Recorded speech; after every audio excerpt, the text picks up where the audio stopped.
पेसोक खोलाको पेसोकको सानो खोलामा बडा मङमाया बस्ती स्कुल डाँडामा मनाएको तक्लिङ पेसोक चालक सङ्गठनले मनाएको दुर्गा पूजाको यहाँ विसर्जन गरिरहेका छौँ र यहाँ विसर्जन गर्न पूजा सञ्चालन समितिका प्रमुख व्यक्तिहरू तलतिर मूर्ति लिएर खोलामा गइरहेका छन् र विभिन्न प्रकारको गान भजन गर्दै गाडीमा ल्याएपछि यहाँ पूजा विसर्जन गरियो। नमस्ते नमो नमः या देवी सर्वभूतेषु आदिशक्ति रूपेण संस्थिता घुमाउनु पर्यो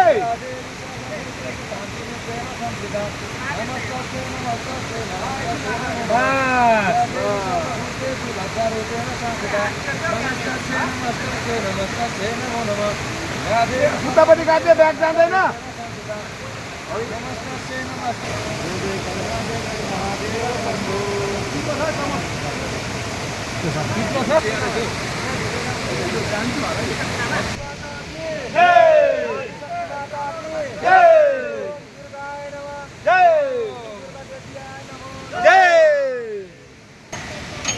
तक्लिङ पेसोक चालक सङ्गठनद्वारा आयोजित यो दुर्गा पूजाको समापनपछि यस पूजालाई लिएर छोटो सन्देशको रूपमा उहाँलाई दुई कुरा यहाँ सुरज दुई कुरा भन्नु। नमस्कार सम्पूर्णमा विशेष आज विजय दशमी र विजय दशमीको दिन यहाँहरू सबैलाई शुभकामना शुभेच्छा सबैमा सुख शान्ति समृद्धि बनिरहोस् यही नै ईश्वरप्रति प्रार्थना मेरो।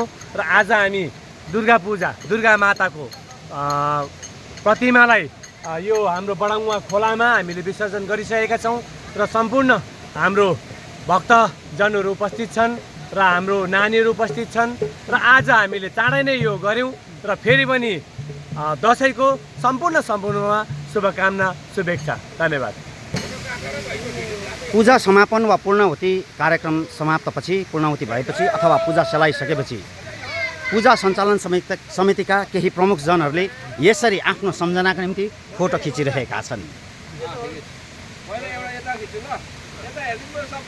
जय दुर्गा माता। अर्को पालि पनि हामीले यसरी नै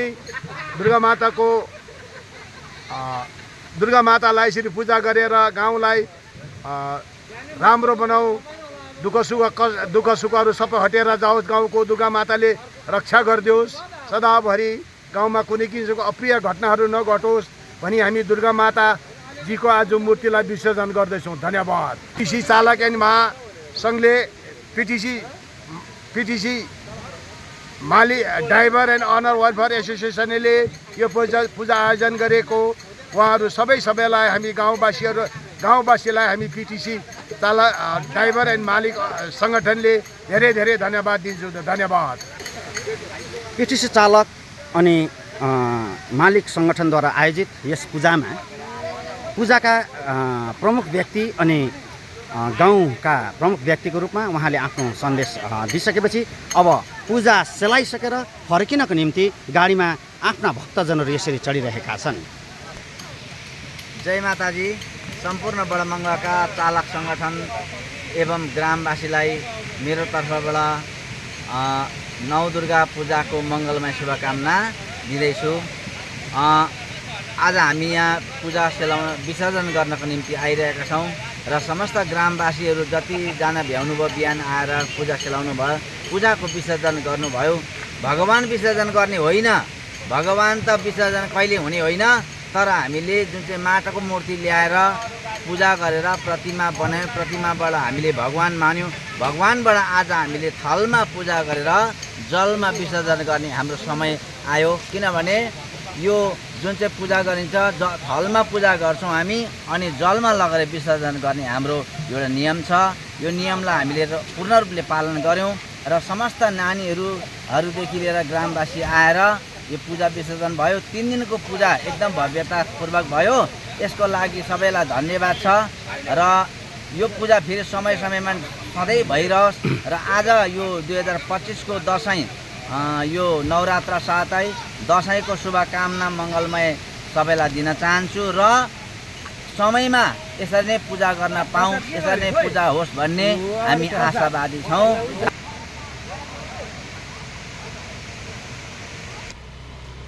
पूजा सेलाइसकेपछि यसरी भक्तजनहरू फर्किरहेका छन्।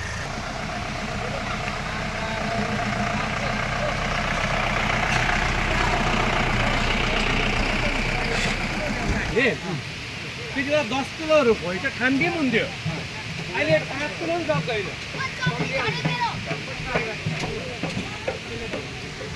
आदरणीय दर्शकवृन्द, यसपालि बडमङमाया बस्ती ग्रामीण इलाकाका दुर्गा पूजा उत्सवलाई हामीले यहाँसम्म राख्यौँ। फेरि अर्को भिडियोमा हामी तपाईँहरूसँग अवश्य नै भेट्नेछौँ। आजलाई यति नै, धन्यवाद।